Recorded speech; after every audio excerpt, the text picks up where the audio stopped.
n'oubliez pas de mettre le pouce, un petit boost et de vous abonner si ça vous plaît. Et salut à tous et bienvenue pour le tuto sur le Lap Time Challenge de la semaine. Donc cette fois-ci, on est avec la Hyundai Elantra. Je vais tout de suite vous montrer les particularités de cette voiture. Donc en fait, c'est une traction avec moteur avant, donc c'est important pour la conduite. Ensuite, elle a un couple très tôt, grâce à son turbo. Et puis bon, faut la monter, mais pas tout à fait jusqu'au rupteur. Voilà, beaucoup de poids à l'avant, comme vous voyez, 64 à l'avant, 36 à l'arrière, pour 1 tonne 450, donc voiture assez lourde. Peu de chevaux, alors pour du Gran Turismo, hein, c'est quand même une belle voiture, mais voilà, dans le Gran Turismo, c'est une voiture qui a peu de chevaux. Par contre, elle est en sport dur, donc une traction en sport dur, ça fait que même avec les chevaux qu'elle a, elle patine en sortie de virage lent. Donc c'est important à savoir parce que ce patinage fait perdre beaucoup de temps. Donc je vais vous montrer tout de suite les réglages que j'ai fait, moi. Bon, je roule souvent comme ça, hein, mais je sais que tout le monde ne le fait pas. Je vais dans les options volume sonore. Et ici, vous avez le crissement des pneus. Donc chez moi, le crissement des pneus, il est au maximum. Ce qui me permet de savoir quand est-ce que la voiture patine en accélération, surtout à la sortie des virages. Alors en entrée ou au freinage, bon, qu'elle glisse un peu, ça va. Par contre, en sortie, il faut faire attention à ce que les pneus crissent pas trop, parce qu'avec la puissance qu'elle a, ça sous-entend que ça patine. Vous perdez donc de la transmission de puissance au sol. Et c'est important sur cette voiture. Voilà, je pense que je vous ai tout dit là-dessus. Donc on va tout de suite partir sur le tuto avec l'explication virage par virage. Allez go!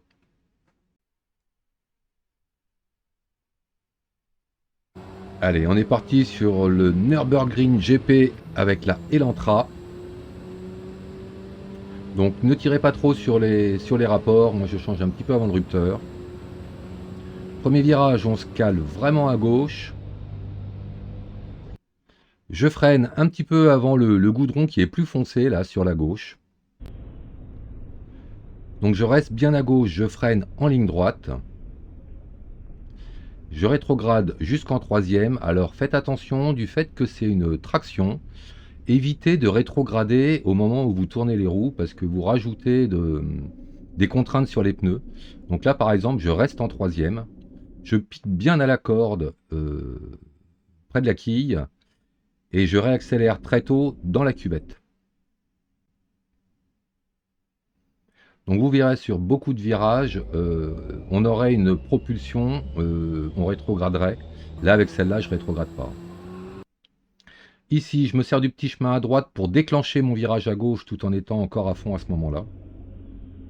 Je soulage les gaz. L'objectif, c'est d'attraper la corde, mais assez tard. Donc je dose un petit peu pour venir tangenter le vibreur. Je patiente, et là, dès que je peux, plein gaz. Donc faut pas hésiter à mettre les gaz assez tôt, parce que sur la sortie, on peut écarter très très large sur le vibreur.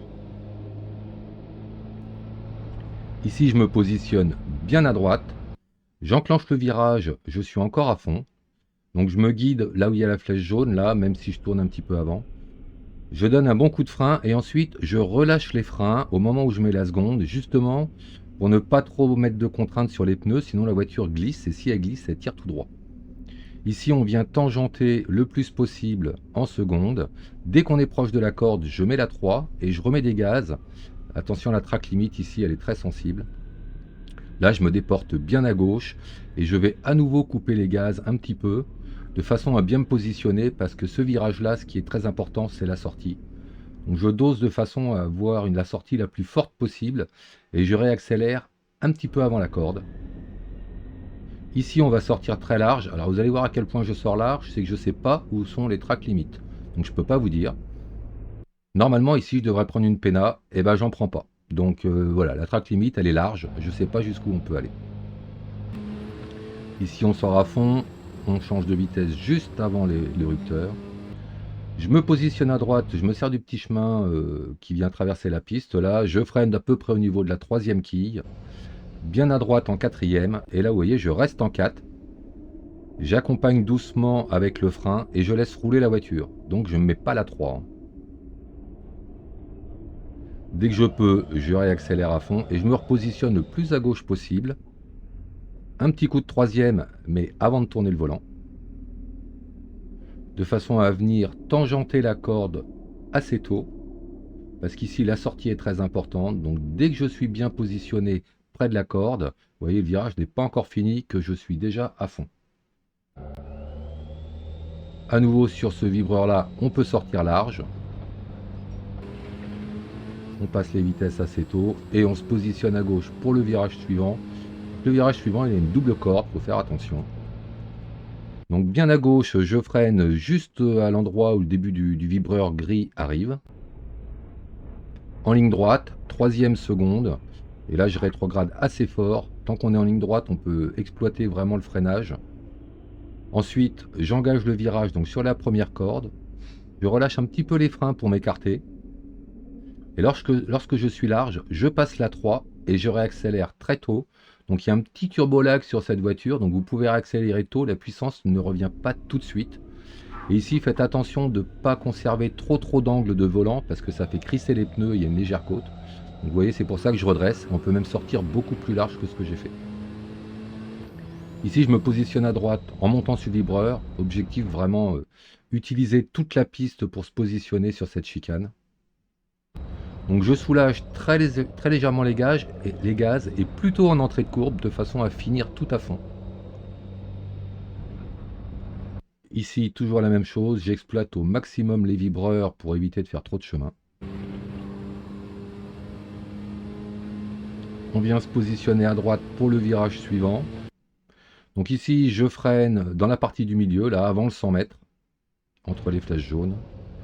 Bien à droite en quatrième, j'engage le virage et encore une fois de plus, vous voyez, je reste en 4. Je ne mets pas la 3. Si on met la 3, ça écarte un petit peu la voiture. Et en 4, donc je ressors au couple avec le turbo en mettant les gaz très tôt. Je me repositionne le plus possible à gauche parce que ce virage-là, ce qui compte, c'est la sortie. Donc je reste à nouveau en quatrième. Je dose un petit peu les freins de façon à me positionner le mieux possible au niveau de la corde. L'objectif, vous voyez, il y a un petit décroché des roues avant, c'est de pouvoir réaccélérer le plus tôt possible. Donc en fait, il faut réaccélérer au point de corde, voire même avant quand on peut. Et toujours la même chose, on peut sortir large, il faut juste faire attention de ne pas être dans le sable. Là, il me manque 50 cm que j'ai pas exploité. Ici, je passe les rapports assez tôt en coupant la trajectoire. Donc on vient sur la fameuse chicane qu'il ne faut pas louper.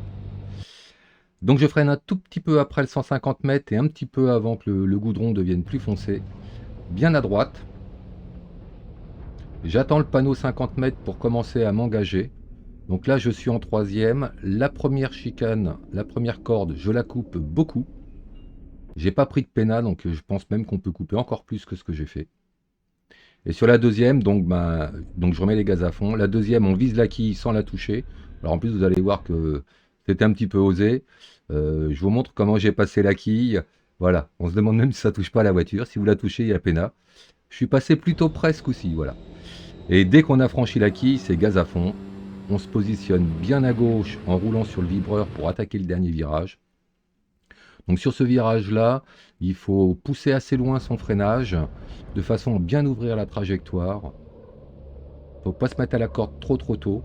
L'objectif, c'est vraiment de venir tangenter la fin de la corde pour accélérer le plus tôt possible. Donc moi, je me guide un peu avec la grande tour BMW là. Et vous voyez, j'étais à peine assez à la corde. Et à nouveau, on peut sortir très large là-dessus. Il vaut mieux sortir large que de conserver de l'angle au volant et que les pneus crissent et patinent. Voilà. Bon, celui-là me paraît plus simple que l'autre, donc vous avez l'or, comme d'habitude. Allez, bon courage. À plus. Ciao.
Alors pour récupérer mon fantôme, vous allez dans le mode sport, sur le défi. Donc là, normalement, avec la vidéo, vous savez à peu près combien je suis positionné. Donc ce qu'il faut, c'est arriver à me retrouver. Donc là, par exemple, sur ce temps-là, j'étais 109e. Même 110, tiens, j'ai reculé. Donc, chargez le profil. Pour aller dans la galerie d'art et les rediffusions. Et là, vous allez voir, je vais vous mettre tous mes fantômes. Donc, vous sélectionnez celui qui vous intéresse. Le petit cœur, ça fait toujours plaisir. Et collection. Donc en fait, à partir de ce moment-là, c'est rentré dans votre collection et vous allez pouvoir retrouver mon temps. Vous choisissez une voiture, alors que ce soit une voiture louée ou de votre garage, hein, ça ne dérange pas. Vous chargez le défi. Ensuite, il faut aller dans paramètres, paramètres du fantôme. Vous faites ouvrir. Là, vous avez votre temps, si vous l'avez enregistré. Donc attention, j'ai le même nom. Hein. Et à côté, dans collection, vous avez le fantôme que vous venez de charger. Voilà, donc en fait, maintenant, une fois que vous avez fait ça, c'est mon fantôme que vous allez voir apparaître. L'avantage que vous aurez, c'est que avec mon fantôme, je vais beaucoup moins vite que les meilleurs.